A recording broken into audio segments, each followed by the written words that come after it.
Bank funding, which would try to bring all these databases together.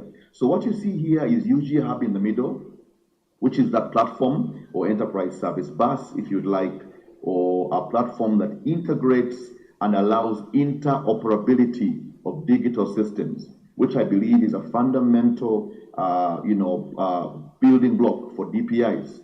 How can we allow data exchange to happen between siloed systems within government?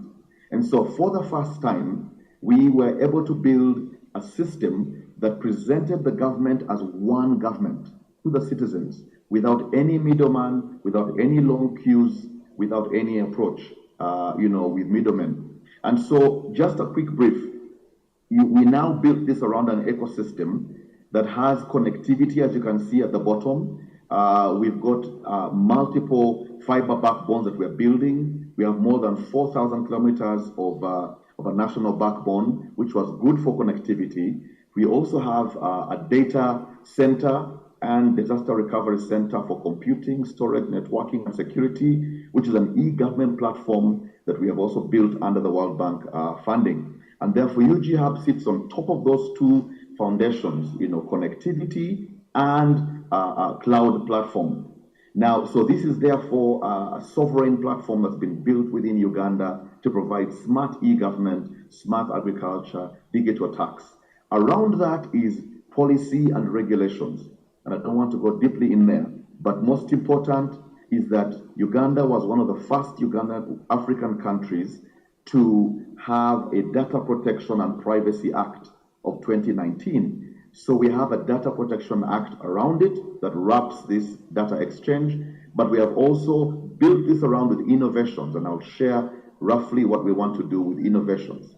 What you see there around URSB, Uganda Revenue Authority, those are acronyms for the entities that are already integrated. So the local government is integrated, the Bureau of Business Registration is already integrated, the Revenue Authority for Tax is integrated, the City Authority is integrated, the Ministry of Lands for Land Search, ID is also integrated.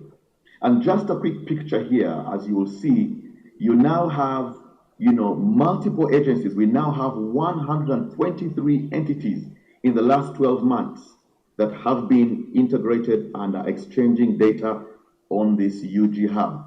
And this is, half of those entities are government entities, as you can see.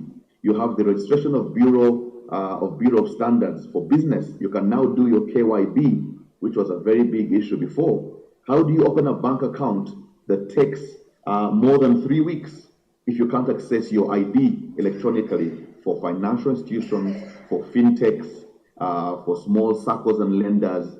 Now KYC can be done within 3 seconds. And I repeat, 3 seconds you can now do your KYC using this platform, which means that citizens now can have their IDs verified within 3 to 4 seconds of presenting their national ID number. And we now are also pushing not just do KYC, but to do KYB for business registration. Then the idea there is also to do instant tax. So you see Uganda Revenue Authority. And so half of those institutions, of the 123 entities now integrated, 62 of those are government institutions that were siloed, they were not sharing data. So that's why you see you have G2G entities now connected. You have G2C because our citizens now can access some services of UG Hub, but that's the next big step we're taking. And then you have G2B, of course. We have almost 60 local private entities now connected to UG Hub. All the commercial banks in Uganda are now on UG Hub for their KYC. We also have fintechs now logging on for KYC. They are now innovating around money lending, money transfers using this platform, which is actually free of charge right now. We're not making any charges off this platform as we speak right now. So this is part of the DPG ideas that we did. I want to just speak very briefly, given the interest of time, where we want to go in the next 18 months. And we are working very closely with Kamia and CDPI out of India to just work on a clear roadmap that will lead us to the next big steps for this UG hub. And the World Bank gave us initial funding. We now have a second phase of funding through the World Bank, called the Uganda Digital Acceleration Program, or UDAP. And we're working with CDPI just to put our minds together on the best way to really craft our roadmap ahead. But just to give you a glimpse in the next 5 minutes on the 18 months plan, on the next few minutes, sorry, we want to do a national-wide mass ID enrollment. And I know you've talked about digital ID, but we're one step away from a digital ID. We're still using traditional ID system, but we need to do a mass ID enrollment, and we want to add facial and iris features to that ID. The next step, of course, will be to move to UG Pass. If you look at point number three, which is basically, again, a system that we have started to do, which is close to what Chris just talked about, and digital ID. We want to launch our digital authentication and electronic signatures, or the PKI system, which we're calling UG Pass. That will be built on top of the mass enrollment with facial and iris features added to it. We believe in the next 6 months, we will have done the mass enrollment for all Ugandans who are 12 years and over. The second point that I skipped there is we want to onboard an extra 127 entities to the existing system, the platform. So we want to more than double the entities that are on. Every government data producer will be added to this system, and we shall have data protection laws, of course, to cover. The fourth point is we're going to embed digital payments.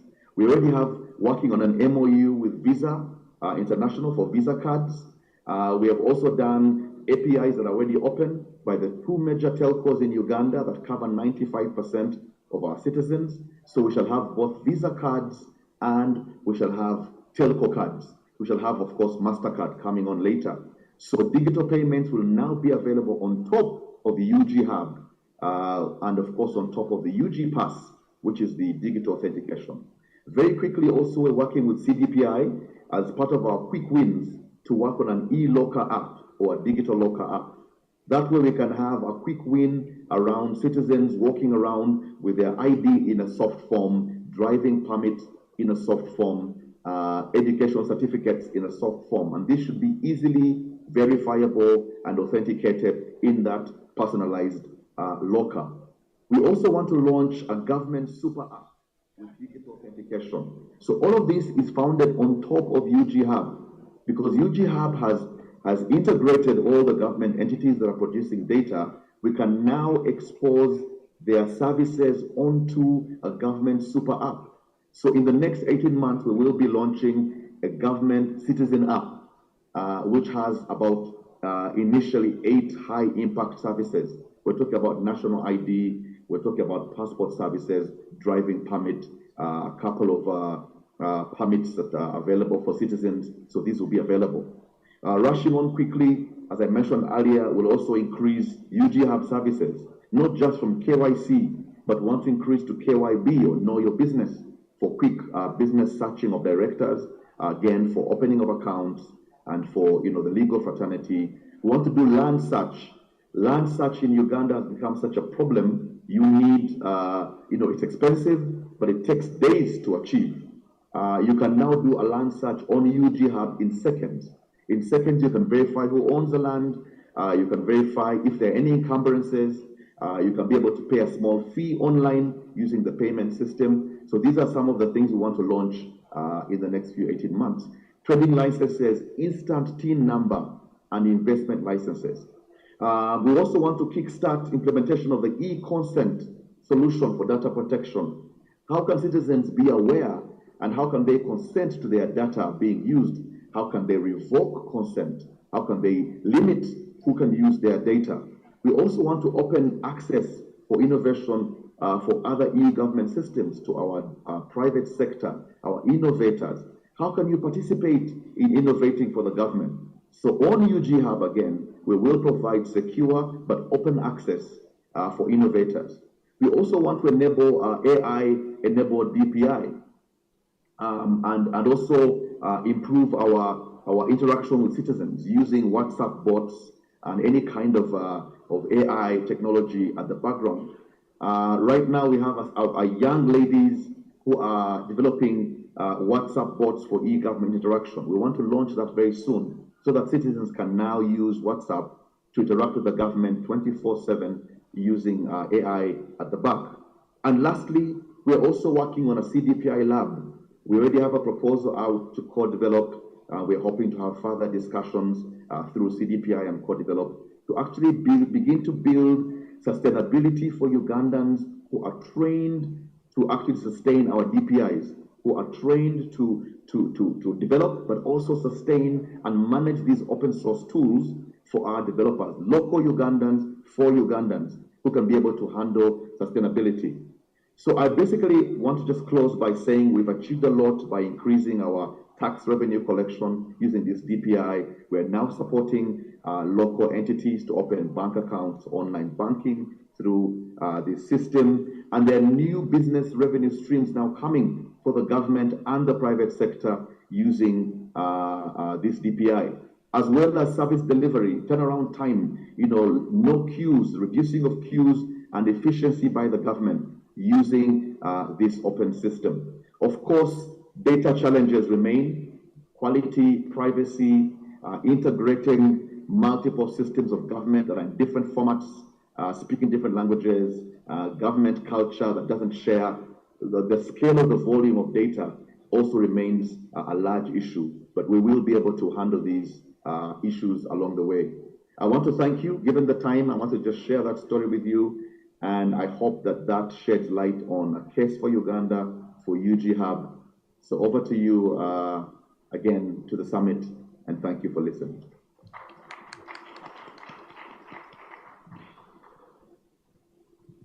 Colin, thank you very much for that wonderful presentation. So we heard from World Bank, Chris, and then we heard from Colin from the African continent. And it's really heartening to see how the objectives are shared, common, and how there are many shared challenges as well, so that we can actually solve them together, and hopefully Center for DPI can guide us all across the world. So thank you, Kamia, for that. Let me say a little bit. Another colleague was supposed to come, but he actually is coming from Nepal, Annapurna base camp. So he hasn't arrived yet. He actually arrived last night, but he couldn't come this morning from A2I, Farhad. And he was going to talk about how we are trying to embed the DPI approach in our Smart Bangladesh Design Lab. The way we do this is, we've been doing this for the last 5 years or so. So there is something we call Design Lab that runs for about a week. We bring in all the stakeholders for a particular ministry. Let's take the Ministry of Agriculture. There are 18 departments under the Ministry of Agriculture, so all those department heads come. The second in command to the department, they also come, and there is an intense boot camp for about a week. And they try to design, using a DPI approach, the entire ecosystem for agriculture. And there are private sector partners, private sector facilitators who actually facilitate the technology design. So at the end of the week, you actually get a design document that then drives the DPI approach for all e-service procurement and e-service terms of reference for that ministry. So this is a very unique approach that we have taken, and we are increasingly embedding the DPI approach in the design lab. Let me now bring to stage, we'll end with this very small discussion with Mohammad Arfe Elahi, Digital Transformation Specialist, UNDP, Bangkok Regional Hub. He was A2I CTO for a number of years, and then UNDP stole him from us. So, but now he wears both hats, hopefully, the Bangladesh hat and the UNDP hat. So let's just sit down there.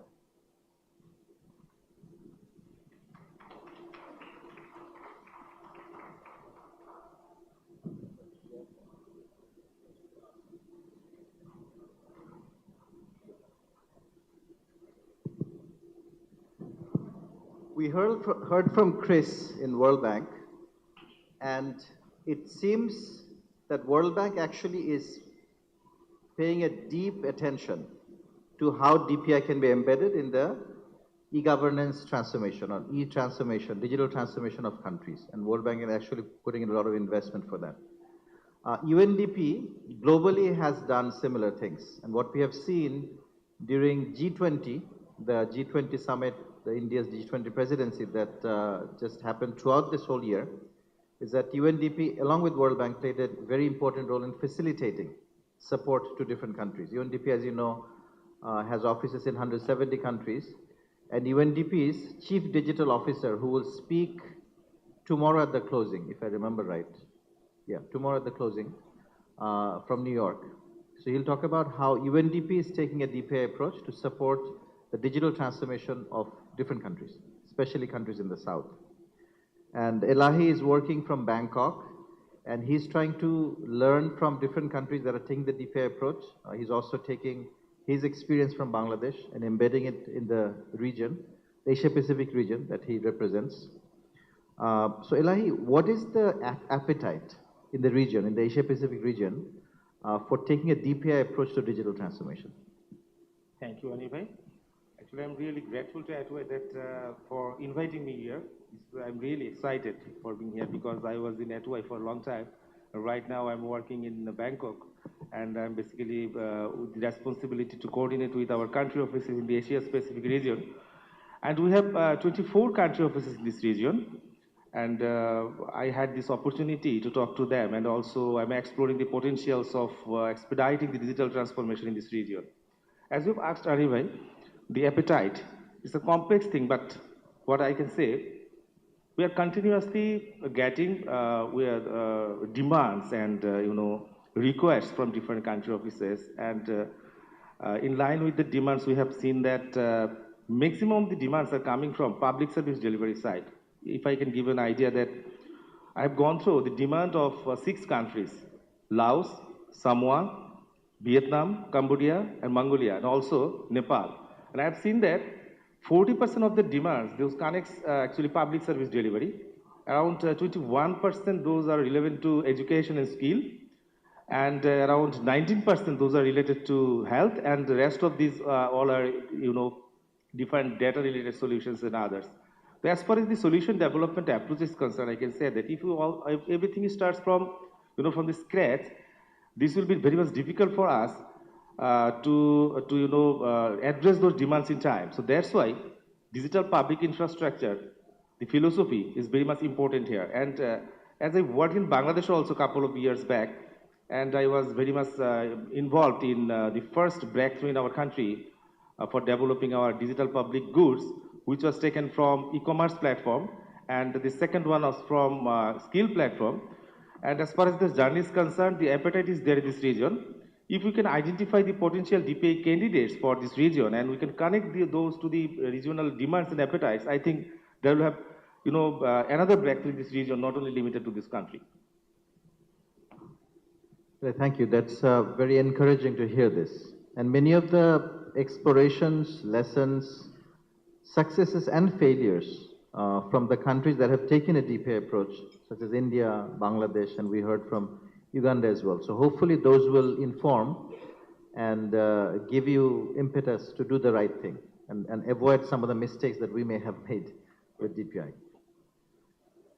Yes, actually, I can add here something that another information for the audience, ladies and gentlemen, is that ATWA in Bangladesh has done lots of things, and definitely in collaboration with government and other stakeholders, as well as in collaboration with the UNDP country offices, they have done a lot. And recently, as we have started another journey with the collaboration of Bangkok Regional Hub and ATWA, which is called our Regional Integrated Digital Transformation Journey, that is the Digital Stewardship Journey. And as part of the journey, we have the opportunity to look at the DPI potential in this region in different angle. What is that? As we know that there are 24 countries I have already mentioned in this region. They are working exclusively with the government officials and other counterparts to expedite the digital transformation in this region.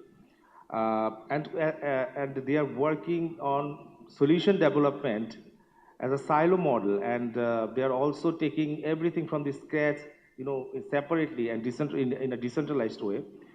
If you can centralize those, if we could have the common understanding that what are the exact requirements that can map with each other, and we can create a regional, digital asset repository or something like that, and we can identify the reusable components in this region.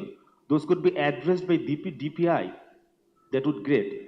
What I mentioned earlier is that for a couple of years back, I had the chance to work with DPG in Bangladesh, and that was solely, Anil, you know better than me, and my colleagues are here also, they know better than me, is that those are basically supply-centric thought processes. That is what we have, and how we can make those sure that those are DPI candidate, and we can use those for the regional issues. But if we could get, the regional picture, that would be better. And for this purpose, if we provide the capacity for the country offices of this region, and we can identify the proper use cases, and we can work together in collaboration with UNDP Regional Hub Bangkok and ATOI, then the success stories that ATOI created in this country can also be scaled up in other countries. And also, we can learn from other country offices that what they are doing right now, and also we can add those success stories for this country also. Thus, we can create a, interoperability not in terms of technology, but also our thought processes and also our, solution building approaches. And our innovation cannot be limited to the boundary. We can get something, we can give something, and thus we can create a regional journey. And the digital stewardship journey that we have initiated with ATOI in collaboration with Bangkok Regional Hub, I think this will create a significant value for the digital transformation of this country, and eventually we can scale that up globally. Thank you very much. Those are very encouraging words for different countries in the region and beyond the region as well. So it was not just A2I that has acted as the catalyst in Bangladesh. Bangladesh Computer Council has developed a number of DPI components, such as the Bangladesh National Digital Architecture, BNDA. So that is coming from Computer Council. We have also from Computer Council Porichoy, which is a layer on the national ID to make national ID very simple. So a lot of simplification has happened, and making eKYC possible, Porichoy through a public-private partnership has played a very important role.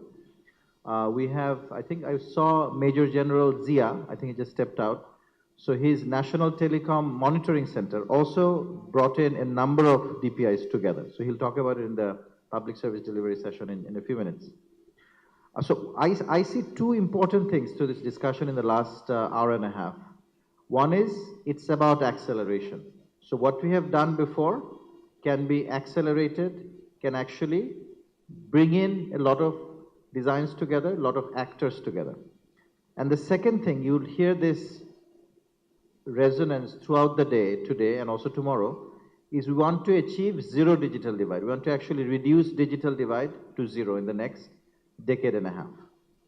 And that's a message that we are taking from Bangladesh to the world. We had at the UN General Assembly, just last month, we had an equality center that we launched, focusing on zero digital divide. So DPI also is an accelerator for inclusion, ultimate inclusion, making digital the level playing field that we all aspire to. So in summary, I think we have been talking about a whole of government approach for a long time. It's like the whole government acting as one, and the DPI approach allows that. But we are now, for the last few years, especially through COVID, we talked about a whole of society approach. Private sector, academia, working in tandem with the government to bring that whole of society approach. But what now we are hearing is that we need a whole of world approach. And that's when countries work together to learn from each other and take components of DPI without rebuilding it from scratch. And that's where I think the future holds great promise for us. So thank you all for sitting through this hour and a half of discussion, different types of presentation. I think we have a short break. Are we starting at 11:15, the next session in the breakout rooms? Who can tell me? আমরা কি একটা break নিচ্ছি এখন for a few minutes?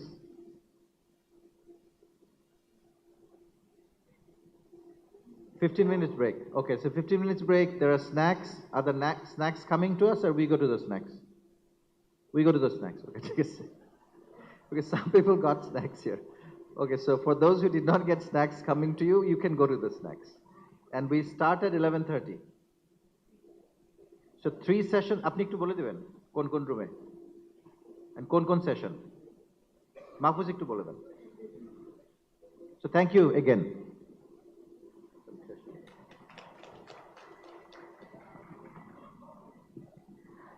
Thank you.